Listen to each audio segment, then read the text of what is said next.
Dans l'axe, c'est que de toute façon, il jouera tous les matchs parce qu'il est meilleur que les autres. La deuxième, c'est qu'il a une qualité. Peut-être sera, avec Ozil à la place de Cazorla, l'attaque type d'Arsenal, avec Giroud. Naturellement, Jacques, comme il intéresse tous les observateurs du ballon rond.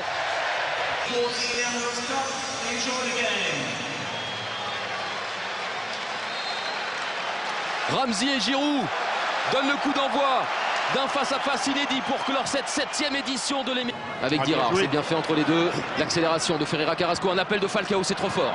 C'était beaucoup trop fort.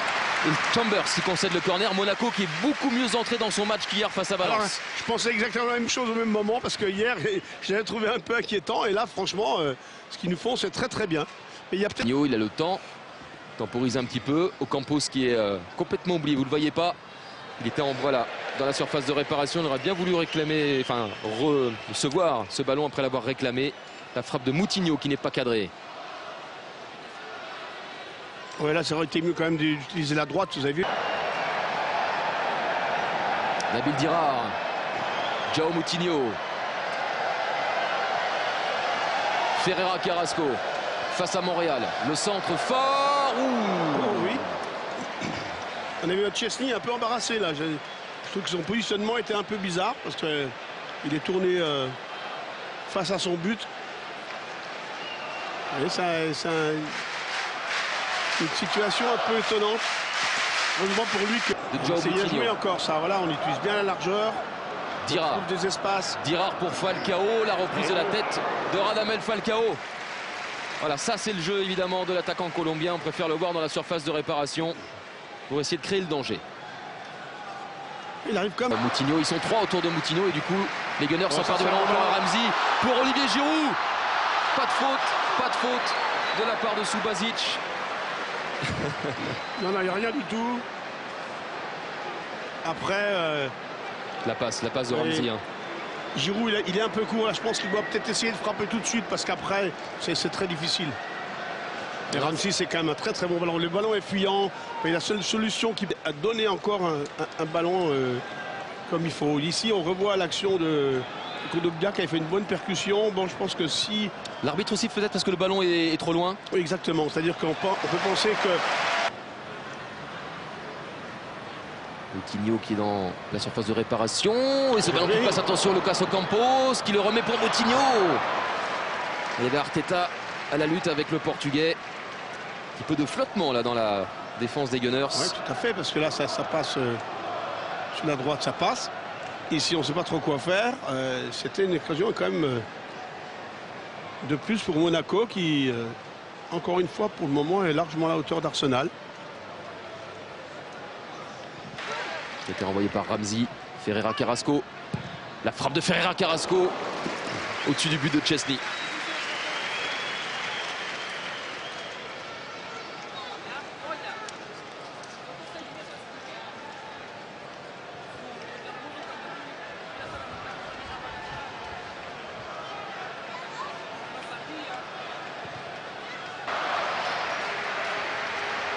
Et Alexis Sanchez aussi est là.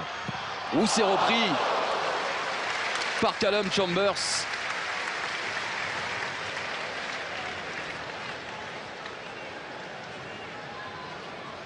Elle n'est pas facile, mais bon, elle mérite déjà de prendre le ballon. Là-bas sur Ferreira Carrasco. Le dédoublement opéré par Dirard, ça permet à Ferreira Carrasco de rentrer. C'est cadré cette fois-ci. Ça n'était pas tout à l'heure. Oui, mais c'est bien joué, c'est très bien joué. Vous avez vu la course de Dirard qui permet à Ferreira Carrasco de rentrer. Nacho Montréal aura du sol pour Giroud, c'est bien fait. Encore en position de hors-jeu. Encore en position de hors-jeu. L'attaquant français bien malheureux depuis le début de la partie. La frappe de Jack Wilshere était arrêtée sans regret donc pour les Gunners par Subasic. Ouais, mais c'est quand même un très bon mouvement qu'un Montréal qui occupe un peu tout le flanc gauche là-bas. Franchement, le hors-jeu, il n'est pas si évident que ça. Et ça, c'est vraiment bien joué de la part des Giroud. C'est une magnifique déviation, plein axe qui place Wilshere en... La concentration de João Moutinho.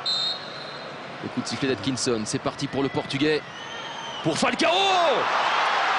Il est redevenu footballeur hier. Il redevient buteur aujourd'hui. Radamel Falcao.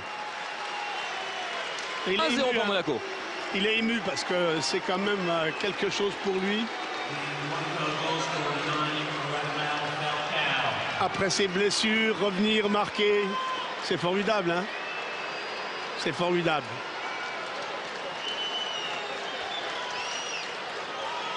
C'est pas rien, 6 mois. Ah non, non, non. Blessé effectivement fin janvier. Regardez ici comment il... Pas de hors-jeu. Il se met bien devant, comment il claque ce ballon hors de portée de Szczesny. Ouais, Falcao est de retour. Super. Falcao is back. Alors, on nous posait la question avant, là on a quand même un sacré élément de réponse, hein, parce que je pensais pas qu'il joueur. Pour moi, à partir du moment où il est guéri, attends, ça redevient le grand Falcao. Ferreira Carrasco avec Dirard. Falcao est au centre aussi. Toujours dans les bons coups, voilà. Et vous avez compris le sens de ma question de toute manière. Non, parce mais bon, que après il faut aussi s'attarder, on en reparlera en fin de match, mais sur les ambitions de Monaco pour cette saison et le message que les dirigeants laisseraient en décisif d'ailleurs dans le week-end pour le numéro 8 monégasque. Monaco qui mène 1-0 avec Bakayoko. Aucun changement à signaler dans le 11 monégasque. Côté Gunners, à noter les sorties de Callum Chambers, 16 ans, depuis les U16, Thiemoué Bakayoko. Moutinho avec Kondogbia. Campos qui va laisser pour Eché Gillet et la reprise largement au-dessus du but de Szczesny du latéral nigérien.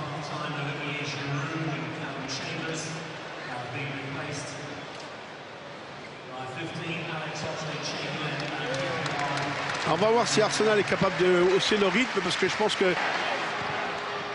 Cazorla. Ouais, dans un petit périmètre pour Wilshere. Oh, l'arrêt fantastique de Subasic. Qu'est-ce qu'il a fait? Oxlade-Chamberlain. Et l'intervention du gardien croate. Remarquable. Et la contre-attaque avec Carvalho. Ferreira Carrasco. Il y a un appel de Radamel Falcao. Il est passé. Non, bonne sortie de Szczesny. Bonne lecture du jeu du gardien polonais. On a de là-bas Oxlade-Chamberlain. Wilshere, le décalage dans les petits espaces. Attention, Cazorla. Manque de concentration de la part de Dirard. La frappe derrière, elle n'est pas cadrée. Quelle occasion! Alexis Sanchez. Dirard qui se fait un petit peu remonter les bretelles par Ricardo Carvalho. Ah oui, mais on en a parlé tout à l'heure, Eric. On en a parlé. Alors ça, il y a deux... Moins en vue également le Gallois aujourd'hui. Zelalem, c'est bien fait pour Akpom. Il n'y a pas de position de hors-jeu. La bonne sortie. Ah, il va siffler penalty. Il va siffler penalty. Martin Atkinson. Déjà savoir s'il y a faute ou pas. Il n'y a pas hors-jeu.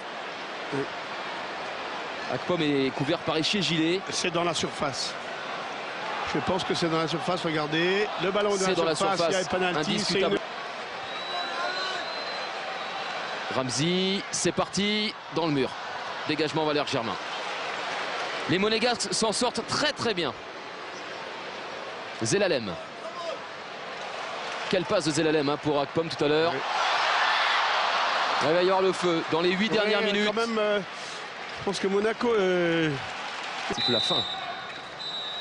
Eh bien c'est la fin. Et c'est une équipe de Monaco très séduisante qui bat Arsenal sur son terrain 1-0 grâce à cet homme, Radamel Falcao. Arsenal, l'Arsenal d'Arsène Wenger perd face à son ancien club. Arsène s'incline face à Leonardo Jardim et face à Monaco. Arsenal aurait mérité d'obtenir un penalty. Cette défaite des Gunners fait le bonheur de Valence, vainqueur de cette 7e Emirates Cup. Je dirais pour revenir au match, quand même, ce qu'on va retenir en premier, c'est la bonne prestation de Monaco.